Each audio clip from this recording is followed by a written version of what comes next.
അയ്യോ അപ്പച്ചാ അപ്പച്ചാ അപ്പച്ചാ. അപ്പച്ചനെ കാണാനെന്ന് പറഞ്ഞിട്ടേ ഇവിടെ നിന്ന് കരഞ്ഞിട്ട് ഒരു കാര്യമില്ല. ഞാൻ അന്നേരത്തെ അപ്പച്ചനടുത്ത് ഞാൻ പറഞ്ഞു പഴം കാണിച്ച് കുരങ്ങനെ കളിപ്പിക്കല്ലേ. അതുകൊണ്ടല്ലേ കൂട്ടത്തോടെ കുരങ്ങന്മാരൊന്ന് നിങ്ങൾ അപ്പച്ചനെ എടുത്തിട്ട് പോയത്. അപ്പച്ചനെ എടുത്തോണ്ട് പോയത് ആ കൂട്ടത്തിൽ ഏത് കുരങ്ങനാ എന്തോ. അത് ഇല്ല പൊക്കമുള്ള ഭയങ്കര മണ്ണുള്ള പറഞ്ഞില്ലേ ആ കുരങ്ങനുണ്ടോ ഇത്. അപ്പച്ചാ ഇങ്ങ ഇറങ്ങി വാ അപ്പച്ചാ. അപ്പച്ചോ ഇറങ്ങി വാ. ഒരാളി ഇറങ്ങി വാ. ഡ്രൈവറാണ് വിളിക്കുന്നത്. ഇറങ്ങി വരാൻ അപ്പച്ചോ. ഹലോ, തിരുവനന്തപുരം മൃഗശാലയല്ലേ? ഒരു കുരങ്ങന്റെ മോനും ഒരു ഡ്രൈവറും കൂടെ ഒരു കുരങ്ങച്ചനെ തട്ടിക്കൊണ്ടുപോകാൻ വേണ്ടി ഇവിടെ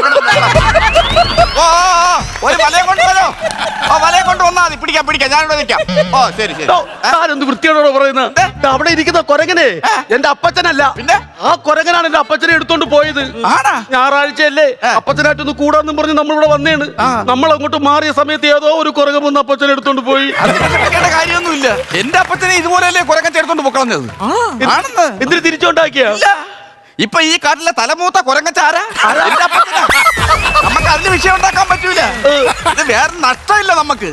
ഇത് വന്നു കഴിഞ്ഞാലേ എടുത്തോണ്ട് വന്ന് പുള്ളി കൊണ്ടുവന്നു കഴിഞ്ഞാലേ നമുക്ക് ബീഡി മേടിച്ചു കൊടുക്കണം, പുള്ളിക്ക് ചായ മേടിച്ചു കൊടുക്കണം. എന്തെല്ലാം ചെലവാണ്. ഇതാകുമ്പോ ഓണാകുമ്പോ ഒരു മുണ്ടൂട്ട് വെച്ചാൽ മതി. ഇവിടെ ഏതെങ്കിലും കുരങ്ങ എടുത്തോണ്ട് കൊടുക്കും. കൊടുത്താൽ എന്ത്, കൊടുത്തില്ലെങ്കിൽ നമുക്കെന്ത്. അല്ല ഞാൻ ചോദിക്കട്ടെ, ഈ കാട്ടിൽ നിങ്ങൾ ആരാണ്? I am a hunter. നമ്മളും കണ്ടിക്കും, പക്ഷെ വലിയ മീൻ വേണം. പടപടാ കണ്ടിക്കും. ഇതാരാ? എന്റെ പഴയ ഡ്രൈവർ. അതുകൊണ്ടായിരിക്കും പഴയ പൂത്ത കൗണ്ടർ കണ്ടിക്കോന്ന തോക്ക് കൈ ഇരിക്കുന്നോണ്ടാണ് ഞാൻ ചോദിച്ചത്. ഇത് നിസാര തോക്കല്ല, ഇത് നിറച്ചു ഉണ്ടകളാണ്. അറിയാവൂ? പിന്നെ തോക്കിനകത്ത് ഉണ്ടല്ല ഉരുളക്കിഴങ്ങ് കയറ്റി അടിക്കാൻ പറ്റും. പക്ഷെ സൗണ്ടിനൊരു വേരിയേഷൻ വരുമെന്നേ ഉള്ളൂ. ചെറിയൊരു വേരിയേഷൻ വരും, അല്ല വേറെ പ്രശ്നമൊന്നുമില്ല. അതെ, നിങ്ങളുടെ കയ്യിൽ തോക്കണ്ടല്ലോ, ആ കുരങ്ങിന് തോക്ക് കാണിച്ചൊന്ന് വെടിവെച്ചിട്ട് എന്റെ അപ്പച്ചനെ ഒന്ന് കൊണ്ടുവരാൻ പറ്റുമോ? നിങ്ങളുടെ അപ്പച്ചനെ ആളെങ്ങനെ ഇരിക്കും? അല്ല ഇരിക്കൂല, പുള്ളി നിൽക്കുകയാണ് ചെയ്യുന്നത്. ഇരിക്കുകയാണെങ്കിൽ ഒരു വലിയ ചരുവത്തില് ചൂടുവെള്ളം വെച്ചു കൊടുത്താൽ ഇരിക്കും. പുള്ളിക്ക് മൂലക്കുരുണ്ട്. അതല്ലെന്ന് പറഞ്ഞത്. പുള്ളിയുടെ രൂപ എങ്ങനെയാണെന്നാണ് ഞാൻ ചോദിച്ചത്. രൂപ എന്ന് പറഞ്ഞ പൊക്കം കുറഞ്ഞിട്ട് ഇത്ര പൊക്കേ ഉള്ളൂ. താടിയെ കൊണ്ടൊരു കൊച്ചുണ്ട, താടിയുള്ള കൊച്ചുണ്ടാണ് കൊണ്ടുപോയത്. ശരിയാക്കാം. മൂപ്പനുമായിട്ട് എനിക്ക് നല്ലൊരു കണക്ഷൻ ഉണ്ട്. ഞാൻ വിളിക്കാം, സംസാരിക്കാം. ഹലോ മൂപ്പ, നമ്മള് ഈ കാട്ടിനുള്ളിലേക്ക് ഒരു താടി വെച്ച ഉരുണ്ട് കേറിയിട്ടുണ്ട്. കൈ കിട്ടുവാണെങ്കിൽ ഉറ്റി താഴ്ത്തിട്ട് കൊടുക്കണേ. ഭയങ്കര കരച്ചിൽ. ഇതെന്തെങ്കിലും ശാപം ഉള്ളത് കൊണ്ടാണോ ഇങ്ങനെ കുരങ്ങ് എടുത്തോണ്ട് പോയി? അങ്ങനെ കുരങ്ങ് ശാപം വല്ലോ അച്ഛന് കിട്ടിയിട്ടുണ്ടോ? കുരങ്ങ് ശാപം ഒന്നും കിട്ടിയിട്ടില്ല. പക്ഷെ അപ്പച്ചനെ കുരങ്ങിന്റെ പനി വന്നായിരുന്നു, കുരങ്ങ് പനി. അത് ശരി. അതിനുശേഷം നാട്ടുകാർ വിളിച്ചത് കുരങ്ങ് സെബാസ്റ്റ്യൻ എന്നാണ് വിളിച്ചോണ്ടിരുന്നത്. പക്ഷെ കുഴപ്പമെന്ന് പറഞ്ഞാൽ പനി വന്നതിന് ശേഷം തേങ്ങയൊക്കെ പുള്ളി താനെ കറി അങ്ങ് ഇടും, ചക്കയൊക്കെ പുള്ളി കറി അങ്ങ് പറിച്ചിടും, മാങ്ങയൊക്കെ പുള്ളി അങ്ങ് പറിച്ചിടും. അപ്പൊ മൊത്തത്തിൽ ഒരു കൊച്ചു കുരങ്ങനായിരുന്നു പപ്പ. അല്ല, കുരങ്ങന്റെ ചേഷ്ടകളെല്ലാം ഉണ്ടായിരുന്നെന്ന് പറയുമായിരുന്നു. അത് ശരി. ഈ ഇൻഷുറൻസ് വല്ലതും പുള്ളി എടുത്തിട്ടുണ്ടോ? ഇൻഷുറൻസ് ഉണ്ട്. ആണല്ലേ? അപ്പൊ ക്ലെയിം കിട്ടാൻ സാധ്യത ഉണ്ടോ എന്തോ? പിന്നെ ക്ലെയിം കിട്ടും.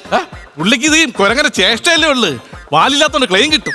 അങ്ങനെ ഉണ്ടല്ലേ? അത് മാത്രമല്ലെന്ന്, പുള്ളി എല്ലാ സുഖ സൗകര്യത്തിലും വന്ന മനുഷ്യനല്ലേ. യൂറോപ്യൻ ക്ലോസറ്റ് പോലും അവിടെ ഇല്ല, പുള്ളിക്ക് നിർബന്ധമാ. അതിന് നീ വിഷമിക്കേണ്ട കാര്യമില്ലടാ. ഇത്രയും വലിയ കാടല്ലേ, ഒരു വി ഷേപ്പിൽ 2 ചില്ല കിട്ടിക്കഴിഞ്ഞാൽ അത് മതി. ബുദ്ധി ഉണ്ടെങ്കിൽ അത് മതി. യൂറോപ്യൻ ക്ലോസറ്റ് എന്ന് പറഞ്ഞാൽ എങ്ങനെയെങ്കിലും രക്ഷപ്പെടുത്തി. അതെ, എനിക്കൊരു ഐഡിയ ഉണ്ട്, പുള്ളിയെ കൊണ്ടുവരാനുള്ള ഐഡിയ ഉണ്ട്. എന്താണ്? അതായത് 6 മാസം ഞാൻ CBI ഡ്രൈവറായിട്ട് ജോലി ചെയ്തിട്ടുണ്ട്. CBI എന്ന് വെച്ചാ central bureau of indicator. Indicator വലതേ ഇൻഡിക്കേറ്റർ ആണോ ഇടതേ ഇൻഡിക്കേറ്റർ ആണോ? നടക്കത്ത ഇൻഡിക്കേറ്റർ. അങ്ങനെ ആ ഒരു എക്സ്പീരിയൻസ് വെച്ചോണെങ്കിൽ ഞാൻ പറയാം. നമ്മൾ കുരങ്ങൻ നമ്മൾ എന്തെങ്കിലും എടുത്ത് എറിഞ്ഞു കഴിഞ്ഞാൽ തിരിച്ച് എറിയും. അത് കണക്ക് പുള്ളിയുടെ അപ്പച്ചന്റെ രൂപത്തിൽ ഒരു ഡമ്മി ഉണ്ടെങ്കിൽ എറിഞ്ഞു കൊടുത്തു കഴിഞ്ഞാൽ ഒറിജിനൽ അപ്പച്ചൻ തിരിച്ചെറിഞ്ഞു തരും.